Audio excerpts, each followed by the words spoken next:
Half-Life gives you plenty of ethical freedom. With a weapon in hand, you are free to murder friendly scientists and Barneys. Except for a stubborn few. Some scientists and Barneys are able to withstand the trial of firepower.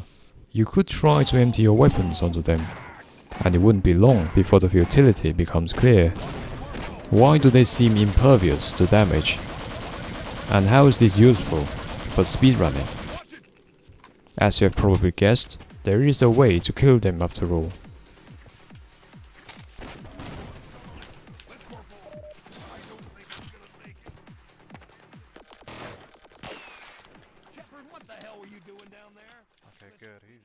It may not seem like much, but Muty, the speedrunner in question, has managed a remarkable feat. He shaved off 1 minute from the state-of-the-art of opposing force speedrunning. Normally, you are supposed to talk to a medic, bring the medic to the wounded engineer, and let the medic do his job. You are then supposed to bring the engineer back to the sealed door, and another scripted sequence follows. By firing a grenade and running away, Muty was able to get him to stand up, and more importantly, he was ready to talk. In the midst of this remarkable sequence break, the medic was simply left by the wayside. Let's take a look at another example. In the power-up chapter in Half-Life, there is a Barney who can't be killed with conventional means. One way to kill this Barney is to toss a grenade into the control room, run to the right, and hope for the best. After the bang, you should find the Barney standing up or dead. You may have sensed a common theme here, boys and girls. Let's talk about Half-Life AI 101. In Half-Life, the primary objective of the AI is executing schedules. A chain of atomic tasks. Range Attack 1 is one example of a schedule, consisting of the task Stop Moving, task Face Enemy, and task Range Attack 1.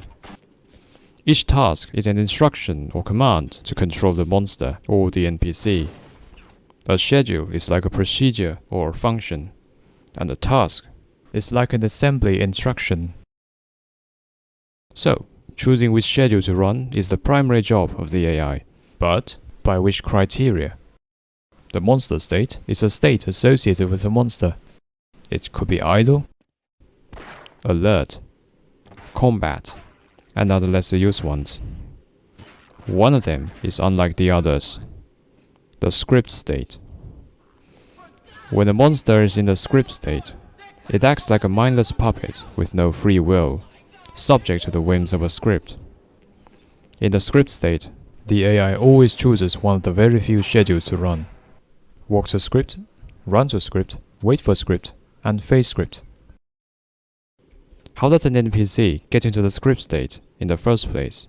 Like a ghost, the cinematic monster or scripted sequence is invisible, but possessing an NPC is its raison d'etre. One way is when an NPC gets sufficiently close to the scripted sequence. This is commonly used for retinal scanning sequences. Another way is when a scripted sequence is triggered by some other entities, such as a button, a multi-manager, a trigger, and more. Once possessed, the NPC turns into the script state, and the AI starts to run one of the predefined schedules.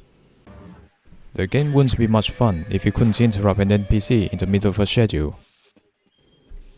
By firing at this Hound Eye in the middle of his attack, you can interrupt his Hound Range Attack 1 schedule before it is finished. Examining the definition of Hound Range Attack 1, we see that the light and heavy damage conditions interrupt the schedule. You can also interrupt the scientist in We've Got Hostiles in the middle of his schedule, while possessed by a script. This is because all the schedules run in the script state are defined in the code as interruptible by light or heavy damage. However, the level designer has the option to flag a script as uninterruptible. With an uninterruptible script, nothing can interrupt the NPC, even if the health goes below 0, also known as death. Even though interruptible conditions are defined for the schedules, an uninterruptible script will clear and ignore the interrupt conditions, preventing the schedules from being interrupted. This is why the schedules continue to run despite your attacks. So, an uninterruptible scripted sequence is uninterruptible. That much is clear.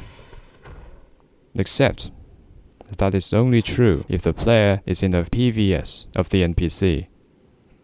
What are the objects currently visible from the camera? This is a key question in rendering a scene. The PVS, or the potentially visible set, provides a good pre-computed approximation to this conundrum. It is an optimization critical in ensuring high frame rates by not rendering geometries that lie behind other geometries. It is a technique for occlusion culling. If I turn on Wallhack on my HLInspect mod, you can see the PVS in action. Parts of the level that are not in the PVS are simply not drawn. Interestingly, in Half-Life, the PVS changes the NPC behavior. If an NPC is running a script, but the player is not in the PVS, the NPC will not clear the interrupt conditions. This allows the light and heavy damage conditions to interrupt the current schedule, even if the scripted sequence is intended to be uninterruptible. So, to interrupt an NPC possessed by an uninterruptible script, simply position yourself outside of the PVS from the NPC and apply damage.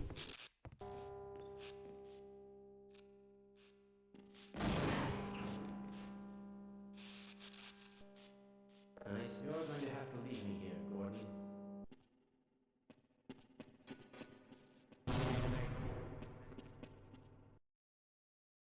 There you have it. Thanks for watching.